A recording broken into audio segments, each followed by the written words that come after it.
नई उम्मीद लेकर आएंगे। कागजी प्रक्रिया आसान होगी, व्यापार तेज होगा और इससे अर्थव्यवस्था को गति मिलेगी। विदेशी उत्पाद सस्ते होंगे, जिससे आम उपभोक्ताओं को राहत मिलेगी। कुल मिलाकर ये डील भारत के लिए आर्थिक ताकत, वैश्विक पहचान और भविष्य की संभावनाओं को नई ऊंचाई देने वाली है। ऐसे में तीन बड़े सवाल आपके सामने हैं। पहला ये कि क्या छोटे भारतीय उद्योग यूरोपीय कंपनियों से मुकाबला कर पाएंगे, क्योंकि यूरोपीय कंपनियां तकनीक और पूंजी में मजबूत हैं। ऐसे में घरेलू एमएसएमई पर दबाव बढ़ सकता है। दूसरा सवाल यह है कि क्या सस्ते विदेशी उत्पाद भारतीय बाजार का नुकसान पहुंचाएंगे, क्योंकि टैक्स कम होने से यूरोपीय सामान सस्ता होगा, जिससे लोकल मैन्युफैक्चरर्स को चुनौती मिल सकती है। और तीसरा अहम सवाल यह है कि क्या इस डील का फायदा गांव और आम किसान तक पहुंचेगा, क्योंकि अक्सर बड़े समझौतों का लाभ पहले कॉरपोरेट सेक्टर को मिलता है। जमीनी स्तर पर असर पहुंचने में समय लगता है। तो बने रहिए, समझिए.com में विस्तार से इस पूरे मुद्दे को समझाते हैं। खबर क्या है? खबर यह है क्योंकि भारत और यूरोपियन यूनियन के बीच mother of all trade deals हुई है। भारत यूरोपीय संघ के बीच फ्री ट्रेड एग्रीमेंट पर सहमति के करीब 18 साल से लंबी बातचीत इसको लेकर चल रही थी। ऐतिहासिक डील हुई। भारत और ईयू के 27 देश, दुनिया की बड़ी आर्थिक साझेदारी, ट्रेड टैरिफ में कटौती हुई है। निर्यात को लेकर यह बड़ा फायदा हुआ है। और सबसे बड़ी बात है कि टेक्सटाइल, फार्मा, आईटी और मैन्युफैक्चरिंग सेक्टर को बूस्ट हुआ है। भारत की ग्लोबल इकोनॉमी में भूमिका मजबूत हुई है। भारत ने वहां पर अपनी उपस्थिति दर्ज की है। ये तमाम सारी चीजें हैं, इसके जरिए हम कह सकते हैं। आगे बढ़ते हैं और बात करते हैं, क्योंकि बहुत सारी ऐसी बातें हैं जिनको समझना जरूरी है। भारत और यूरोपीय संघ के बीच 18 साल से लंबी बातचीत चल रही थी, उसके बाद यह डील हुई है। आखिरकार फ्री ट्रेड एग्रीमेंट यानी कि एफटीए पर सहमति बन पाई है। मंगलवार को 16वें भारत ईयू शिखर सम्मेलन के दौरान दोनों पक्षों में इस ऐतिहासिक डील का औपचारिक ऐलान हुआ है। ये तमाम बातों के साथ साथ हम सिर्फ इतना कहना चाहते हैं कि यह समझौता सिर्फ व्यापारिक करार नहीं है, बल्कि भारत की वैश्विक आर्थिक ताकत की मान्यता भी है। इस डील के पीछे सबसे बड़ी वजह बदलती वैश्विक राजनीति और चीन की निर्भरता को कम करना है। यह भी एक रणनीति है। यूरोप को एशिया में एक भरोसेमंद साझेदार चाहिए था और भारत इस भूमिका में सबसे मजबूत विकल्प बनकर उभरा है।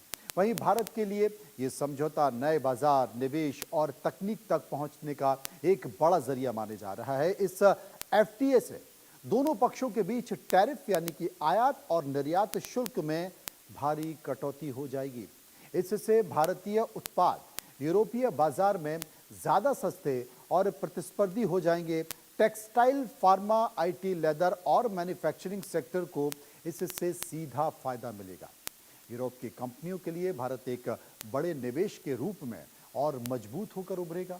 ये डील सप्लाई चेन को मजबूत करेगी और भारत को ग्लोबल मैन्युफैक्चरिंग हब बनाने में मदद करेगी। छात्र और प्रोफेशनल्स के लिए यूरोप के दरवाजे और ज्यादा खुलेंगे। वीजा, मोबिलिटी और स्किल्ड वर्कर्स को सहयोग को एक नई दिशा मिलेगी। रणनीतिक तौर पर अगर देखा जाए तो यह समझौता भारत यूरोपीय संबंधों की एक नई ऊंचाई देगा। कुल मिलाकर यह एफटीए भारत के आर्थिक भविष्य के लिए गेम चेंजर साबित हो सकता है। तब जबकि ट्रंप टैरिफ की दादागिरी दिखा रहे हैं। सुनिए देश के प्रधानमंत्री नरेंद्र मोदी ने क्या कहा। आज ग्लोबल बिजनेस में बड़ी उथल-पुथल है। हर कंपनी अपनी मार्केट स्ट्रेटेजी और पार्टनरशिप को नए सिरे से देख रही है। ऐसे समय में यह एफटीए बिजनेस जगत के लिए एक साफ और सकारात्मक संदेश है। यह दोनों पक्षों की बिजनेस कम्युनिटी के लिए सक्षम, भरोसेमंद और फ्यूचर ओरिएंटेड पार्टनरशिप बनाने का स्पष्ट निमंत्रण है। आज ग्लोबल बिजनेस में बड़ी उथल-पुथल है। हर कंपनी अपनी मार्केट स्ट्रेटेजी और पार्टनरशिप को नए सिरे से देख रही है। ऐसे समय में यह एफटीए बिजनेस जगत के लिए एक साफ और सकारात्मक संदेश है। ये दोनों पक्षों की बिजनेस कम्युनिटी के लिए सक्षम, भरोसेमंद और फ्यूचर ओरिएंटेड पार्टनरशिप बनाने का स्पष्ट निमंत्रण है। अब जरा तस्वीरों पर चलते हैं, क्योंकि mother of all trade deals की ये ऐतिहासिक तस्वीर भारत और यूरोपीय संघ के बीच मजबूत होते रिश्तों को दिखाती है। अब साफ तौर पर यह कह सकते हैं कि भारत को यूरोप के रूप में एक मजबूत व्यापारिक साझेदार मिल गया है और यूरोपीय संघ को भारत जैसा दुनिया का सबसे बड़ा बाजार मिल चुका है। इस दोस्ती के पीछे कहीं ना कहीं अमेरिका की जो स्थिति है वो समझने की जरूरत है, क्योंकि अमेरिका के राष्ट्रपति डोनाल्ड ट्रंप की जो नीतियां हैं वो भी जिम्मेदार हैं, क्योंकि उनके व्यवहार से भारत और यूरोप दोनों ही असहज हैं। यूरोप मजबूर था और रूस चीन के साथ जा नहीं सकता था, क्योंकि रूस यूरोप का पुराना दुश्मन और चीन विस्तारवादी नीतियों का प्रणेता है। कहा जाता है कि 1 और 1 11 होते हैं, लेकिन अब 1 और 1 मिलकर 28 बन गए हैं, ये कह सकते हैं। यानी कि 27 देश और उसके साथ ये डील। इस डील का दूसरा जो संयोग था वो था 27 जनवरी का, और इसी दिन भारत ने यूरोपीय संघ के 27 देशों के साथ फ्री ट्रेड एग्रीमेंट किया। यानी कि एक भारत और 27 यूरोपीय देश मिलकर अब 28 देशों की एक बड़ी टीम बन चुके हैं। इसलिए हम कह रहे हैं कि ये 28 का संयोग हो चुका है, और ये एक ऐसी उपस्थिति है जिससे तमाम जो 27 देश हैं और भारतीय बाजार हैं वो कम से कम टैरिफ जो अमेरिका लगातार लगा रहा उसके बोझ से निजात मिलेगी। अब ऐतिहासिक समझौता इसे क्यों कहा जा रहा है, इसे क्या फायदा हो सकता है, क्योंकि भारत और यूरोपियन जो कंट्रीज हैं, यूरोपियन यूनियन है, वो 1+27 हो गए, तो कुल मिलाकर 28 की एकजुटता इसमें हो गई है। अब इसे mother of all trade deals क्यों कहा जा रहा है?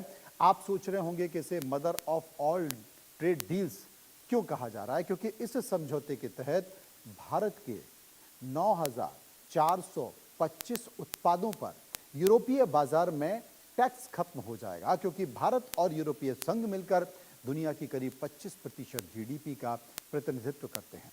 यानी कि दुनिया की कुल अर्थव्यवस्था का 1/4 हिस्सा सिर्फ इन 2 पार्टनर्स के साथ होता है। ये समझौता दुनिया के लगभग 1/3 वैश्विक व्यापार को कवर करता है। ये दुनिया की दूसरी और चौथी सबसे बड़ी अर्थव्यवस्था को जोड़ता है। इस वजह से इसे ऐतिहासिक और सबसे बड़ी ट्रेड डील कहा जा रहा है, और इसीलिए mother of all trade deals कहा जा रहा है।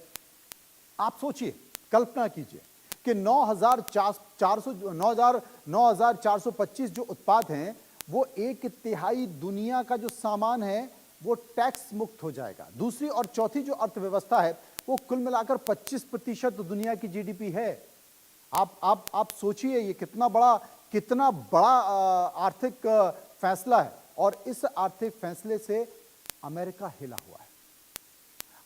अमेरिका के तार हिले हुए हैं, ट्रंप के दिमाग के तार इस फैसले से हिले हुए, क्योंकि इस समझौते से यूरोपीय संघ को होने वाले भारत के 99% निर्यात पर कोई शुल्क नहीं लगेगा। इसका सीधा फायदा 146 करोड़ जो भारतीय हैं उनको होने वाला है। 45 करोड़ यूरोपीय नागरिकों के समेत करीब 191 करोड़ लोगों को इस पूरी डील का फायदा मिलने जा रहा है। 6.75 लाख करोड़, यानी कि 6,75,000 करोड़ निर्यात को फायदा होने वाला है, और यू का जो निर्यात है वो 0% टैक्स होगा। यानी कि इसीलिए इसे बहुत बड़ा सकारात्मक आर्थिक डील के तौर पर देखा जा रहा है।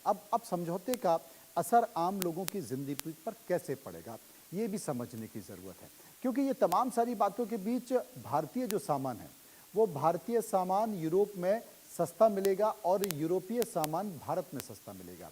अब उदाहरण के तौर पर हम इसे लेते हैं कि कौन कौन से ऐसे सेक्टर हैं, उन सेक्टर के जरिए आप ये समझ सकते हैं कि ये फ़ायदा मिल सकेगा। जैसे आईटी सेक्टर है, बैंकिंग सेक्टर है, फाइनेंस सेक्टर है, उसका बड़ा फ़ायदा मिलेगा। रोज़गार के नए अवसर प्राप्त हो सकते हैं। यूरोपीय कंपनियां भारत में ज़्यादा निवेश कर सकती हैं। यूरोप में पढ़ने वाले भारतीय छात्रों को एजुकेशन ग्रेजुएशन के बाद 9 महीने तक वीज़ा सुरक्षा की गारंटी भी है। अब ट्रेड नियम जो हैं वो आसान हो जाएंगे, कागजी प्रक्रिया जो होती है वो कम हो जाएगी, कस्टम क्लियरेंस में सबसे ज़्यादा सरदर्द होता है वो ठीक हो जाएगा। और लेकिन थोड़ा सा इंतज़ार करना पड़ेगा, क्योंकि ये समझौता 2027 तक लागू होने की संभावना व्यक्त की जा रही है। इतनी जल्दी ये लागू नहीं हो पाएगा। जो परिस्थितियां निर्मित हो रही हैं उन परिस्थितियों के कारण अब तक जो भारत में बनी हुई जो कारें हैं जो चली हैं, जिनमें से कुछ जापान और कोरिया की लग्जरी कार हैं। उदाहरण के तौर पर BMW ले लीजिए, मर्सिडीज़ ले लीजिए, ऑडी ले लीजिए, फरारी है, लैम्बोर्गिनी है, ये तमाम जो कारें हैं। लेकिन यूरोप की जो कार हैं भारत में बहुत महंगी पड़ती थी, क्योंकि उन पर करीब 100% से ज़्यादा टैरिफ लगता था। लेकिन इस डील का फ़ायदा ये हो जाएगा, लग्जरी कारों का हो जाएगा, अब मात्र 10% टैक्स उसमें लग पाएगा। यूरोप में जो आने वाली लग्जरी कारें हैं उन पर जो 110% टैक्स लगता था, अब वो 10% रह जाएगा। तो आप सोचिए कि BMW, Mercedes, Audi, Ferrari, Lamborghini आप अभी खरीदने के सोचते थे, लेकिन उसका फ़ोटो खींचकर काम चला लेते, अब आप खरीद सकते हैं। एक बहुत बड़ा वर्ग है जो मध्यम वर्ग भारत का, जो कि बहुत बड़ा वर्ग है, वो इतना सक्षम है कि इन्हें खरीद सकता है, क्योंकि टैक्स में भारी कटौती हो सकती है। ये एक संकेत है। ग्राफिक के तौर पर आप देख रहे हैं लगातार कि किन किन चीज़ों पे आपको फ़ायदा हो रहा है और कैसे कैसे फ़ायदा हो रहा है। और मुझे लगता है कि भारत में जिस तरीके से ऑटो सेक्टर बढ़ रहा है, हर व्यक्ति कार खरीदना चाहता है। मध्यम वर्गीय जो लोग हैं उनके पास 2-2 गाड़ियाँ, 3-3 गाड़ियाँ मौजूद हैं। तो मुझे लगता है कि एक बड़ा वर्ग है अब इन गाड़ियों के बारे में सिर्फ सोचता था, खरीद नहीं पाता था, लेकिन अब वो खरीद लेगा। सुनिए कैसे। 3% के आसपास ही ये गाड़ियों पे इफेक्ट पड़ेगा, लेकिन 3% बहुत बड़ा अमाउंट है और बहुत बड़ा नंबर है, और इससे लोगों को फ़ायदा होगा। लेकिन साथ साथ अगर एम्प्लॉयमेंट जनरेट कर लेते हैं हम और कुछ वर्कशॉप खुल जाते हैं, तो ये मोदी जी का जो सपना है वो साकार होएगा। मैं सोचता हूँ कि ये बहुत ही एक पॉजिटिव कदम है, और इसका इफेक्ट अभी आने में 1 महीने भर में लगेगा। इसको और स्टडी करनी पड़ेगी। आपने तुरंत ही मेरे से प्रश्न कर लिया, इसलिए मैंने आपको जवाब दिया। हो सकता है मैं 100% सही नहीं हूँ, लेकिन फिर भी मैं सोचता हूँ कि जो मेरी सोच है, जो ऑटोमोबाइल में जो मेरा एक्सपीरियंस है, उसको मैंने आपके साथ शेयर किया। बहुत बहुत धन्यवाद। तो आपने देखा कि विस्तार से किस तरीके से समझाने की कोशिश की, लेकिन यूरोपियन यूनियन और भारत के बीच में जो फ्री ट्रेड डील हुई है उसमें शराब कारोबार में भी उत्साह देखा जा रहा है। हालांकि शराब स्वास्थ्य के लिए ठीक नहीं है, इसे नहीं पीना चाहिए, लेकिन एक बड़ा सेक्टर है जो कि इसका इस्तेमाल करता है, वो भी ब्रांडेड जो लिकर है, ब्रांडेड जो शराब है उसका करता है। सेक्टर बहुत छोटा है, लेकिन फिर भी एक खास वर्ग है जो इन शराब को, जो प्रीमियम ब्रांड्स हैं, उस शराब को सस्ती दरों में मिल सकती है उनके लिए। जानकार ये भी बताते हैं कि इस डील की वजह से जो शराब मार्केट है अभी तक संरक्षित रहती थी, अब वो उस दिशा में आगे और बढ़ सकती है। असल में FTA के बाद प्रीमियम रेंज वाली जो यूरोपियन वाइन है उस पर टैरिफ 150% से घटकर 20 या 30% की रेंज में आ जाएगा, और 2.5 यूरो से कम कीमत वाली वाइन है, इस पर किसी भी तरह की ड्यूटी में छूट नहीं दी जाएगी। अब इसी तरह स्प्रिट को ले लीजिए। स्प्रिट पर जो ड्यूटी लगती है उसमें 150% से घटाकर 40% कर दी जाएगी। जो बियर है उसमें 110 से 50% की जाएगी। वाणिज्य मंत्री पीयूष गोयल के मुताबिक 2026 के अंत तक इसे लागू कर दिया जाएगा, ये भी बात की जा रही है। अब इसे 2026 तक लागू की जाएगा, बाकी तमाम कुछ बहुत सारी बड़ी चीज़ें हैं उनको 2027 तक लागू किया जाएगा जो कहा जा रहा है। क्योंकि 27 जनवरी 2026 को हुए इस यूरोपीय संघ मुक्त व्यापार समझौते, जिसे कि FTA कहा जा रहा है, उसके तहत जैतून का तेल, ऑलिव ऑयल जिसे कहते हैं, ज़्यादातर लोग इसका प्रयोग करते हैं क्योंकि स्वास्थ्य के लिए बताया जाता है कि ठीक है, इसमें फैट ज़्यादा नहीं होता है। वहीं अन्य जो वनस्पति तेल है, वेजिटेबल ऑयल्स जिसे कहते हैं, उस पर जो आयात शुल्क है उसके टैरिफ को ख़त्म कर दिया गया है या बहुत कम कर दिया गया है। इससे पहले इन पर 40 से 45% तक का टैक्स लगाया जाता था, लेकिन अब 5 साल के भीतर ये ज़ीरो या फिर बहुत कम होने की उम्मीद की जा रही है। इसकी कीमतें 20 से 35% तक कम हो सकती हैं। तो तेल बहुत सस्ता होगा भारत में। अब बात कर लेते हैं फ्रूट्स की, फलों की बात कर लेते हैं। उदाहरण के तौर पर कीवी है या नाशपाती है, या दोनों में बहुत ज़्यादा पोषक तत्व होते हैं, भरपूर होते हैं। बहुत ज़्यादा लोग कीवी खाते हैं। आपको अगर डेंगू है, मलेरिया है, उस दौरान अगर आपके अंदर खून की कमी है तो इसका उपयोग किया जाता है। वहाँ पर इसमें बहुत सारे विटामिन्स मिनरल्स होते हैं। इसमें एंटीऑक्सीडेंट और पाचन में सहायक एंजाइम्स होते हैं। वो बेहतरीन स्रोत माने जाते हैं। तो जो प्रतिरक्षा बढ़ाता है, अब अच्छी नींद के लिए भी ये मदद करता है।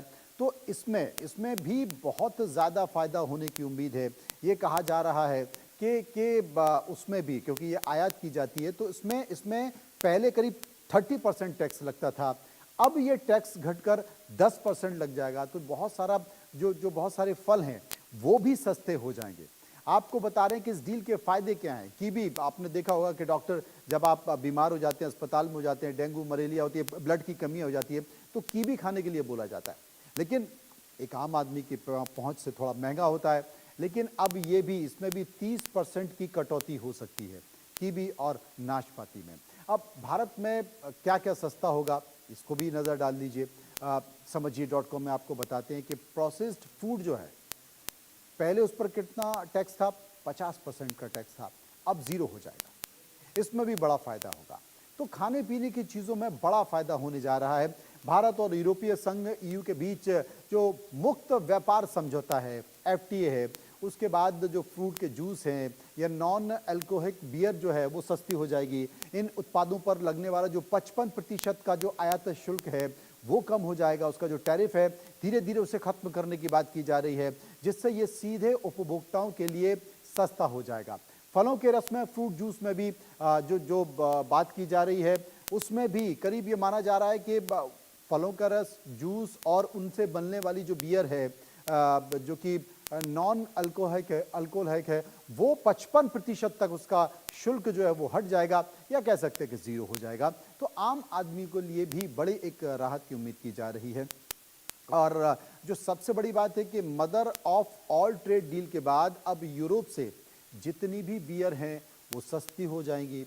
इन डील्स में बियर पर लगने वाला जो 50% का टैक्स है वो खत्म हो जाएगा। अर्थात महंगी जो बियर हैं, यूरोपियन बियर जिसे कहते हैं, वो भारतीय बाज़ारों में किफ़ायत यानी कि कम दामों पर मिलने लगी। इससे उन लोगों को फ़ायदा होगा जो जो जो जो यूरोपीय ब्रांड्स पसंद करते हैं। यानी कि 110% अभी तक टैक्स लगता है, सीधा 50% आ जाएगा, तो आधी कीमत पर आपको वो मिल सकती हैं। छोटे छोटे जो बार हैं, रेस्टोरेंट हैं, वहाँ पर बियर के दाम कम हो जाएंगे, ग्राहक ज़्यादा आ सकते हैं, ज़्यादा ऑफर दिए जा सकते हैं। और mother of all trade deal में भारत का जो टेक्सटाइल उद्योग है, जो कि बड़ा उद्योग है, उस पर कहा जा रहा है कि सकारात्मक प्रभाव पड़ सकता है, क्योंकि भारत से यूरोपियन यूनियन में होने वाले कपड़ा और वस्त्र निर्यात पर जो अब टैक्स है वो शून्य या बेहद कम हो जाएगा। इससे भारतीय कपड़ा उद्योग, भारतीय कपड़ा निर्यात में एक बड़ी उछाल आ सकती है। जो MSME सेक्टर है अपनी वस्तुएं सस्ती दर पर यूरोप भेज सकता है। सूरत, लुधियाना और वारंगल जैसे टेक्सटाइल हब्स जो हैं उसमें बड़े निर्यात के मौके आ सकते हैं। नतीजा ये होगा कि रोजगार बढ़ेंगे, छोटे व्यवसायी जो हैं उनकी बिक्री बढ़ेगी और उद्योगों की जो प्रतिस्पर्धा है वो मजबूत हो सकती है। ये तमाम छोटी छोटी चीज़ें जो मैं आपको बताने वाला हूँ कि कैसे कौन कौन से सेक्टर को फायदा मिलेगा। उदाहरण के तौर पर लेदर इंडस्ट्री है, अब उसको भी बड़ा फायदा होने जा रहा है। कैसे होने जा रहा है? यूरोपियन यूनियन के देशों में भारतीय चमड़ा और फुटवियर पर जो टैक्स है वो शून्य हो जाएगा या फिर बेहद कम हो जाएगा। इससे क्या होगा? इससे होगा ये कि भारत से जो यूरोप निर्यात करना सस्ता और आसान हो जाएगा। अब कौन कौन सी जगह? आगरा है, कानपुर है, कोल्हापुर है, तमाम ऐसे लेदर के हब्स हैं जो कि बड़ा बाजार माने जाते हैं, उन्हें मौका मिलेगा। इसके साथ फुटवियर और चमड़े के छोटे छोटे जो उद्योग हैं अलग अलग शहरों में काम करते हैं, जिन्हें MSME कह सकते हैं आप, जिनको सरकार भी चाहती है कि एक बूस्ट मिले। इसके कारण, इस डील के कारण रोजगार के अवसर मिल सकते हैं, प्रतिस्पर्धा जो है उसकी स्थिति और मजबूत हो सकती है। तो बड़ा फायदा यहाँ पर निकल कर आ सकता है। जो ट्रेड डील्स हैं, इस ट्रेड डील के भी कुछ जोखिम बताए जा रहे हैं, खतरे भी। किसी चीज़ का अगर सकारात्मक पहलू है तो उसका नकारात्मक पहलू भी हो सकता है, नुकसान भी हो सकता है। इस पर सरकार को नजर रखनी होगी, क्योंकि यूरोप से जो सस्ते उत्पाद हैं उन उत्पादों से आने वाले घरेलू उद्योग दबाव में आ सकते हैं। छोटे व्यवसाय और कुटीर उद्योग, क्योंकि विदेशी प्रतिस्पर्धा है, उससे प्रभावित हो सकते हैं। आयात बढ़ने से भारत के व्यापार के घाटे में इजाफा होने का डर है। घरेलू जो मार्केट है उसकी कीमतें गिर सकती हैं, लाभ का जो मार्जिन है वो कम हो सकता है। कुछ जो संवेदनशील क्षेत्र हैं उसमें रोजगार पर भी नकारात्मक असर पड़ सकता है। स्थानीय कंपनियों को टिके रहने के लिए लागत और गुणवत्ता सुधारने की जरूरत है। वैसे भी जो तमाम दूसरे देशों के जो प्रोडक्ट हैं उनकी डिमांड भारत में ज़्यादा है, क्योंकि लोग ब्रांड को पसंद करते हैं, लिहाजा वो एक खतरा है। ग्राहक क्या वाकई भारत के ब्रांड को उतनी अहमियत देंगे या विदेशों के ब्रांड को अहमियत देंगे, ये एक सोचने समझने वाली बात है। क्योंकि mother of all trade deals ने भारत और यूरोप के बीच व्यापार को एक नया आयाम दिया है। छोटे और मध्यम उद्योग अब बड़े बाजार तक पहुंच बनाएंगे। चमड़ा, फुटवियर और टेक्सटाइल उद्योग को मजबूत करेंगे। प्रतिस्पर्धा को मौका मिलेगा। निर्यात आसान और सस्ता होगा, जिससे रोजगार और आर्थिक विकास को बल मिलेगा। हालांकि सतर्कता जरूरी है, क्योंकि घरेलू उद्योग को नुकसान ना पहुंचे और फायदा संतुलित रहे, इसके लिए नजर भी रखनी पड़ेगी। फिलहाल समझिए.com में इतना ही। बाकी खबरों के लिए चलते रहिए इंडिया न्यूज के साथ। मुझे दीजिए इजाजत। नमस्कार। आपके घर के खाने में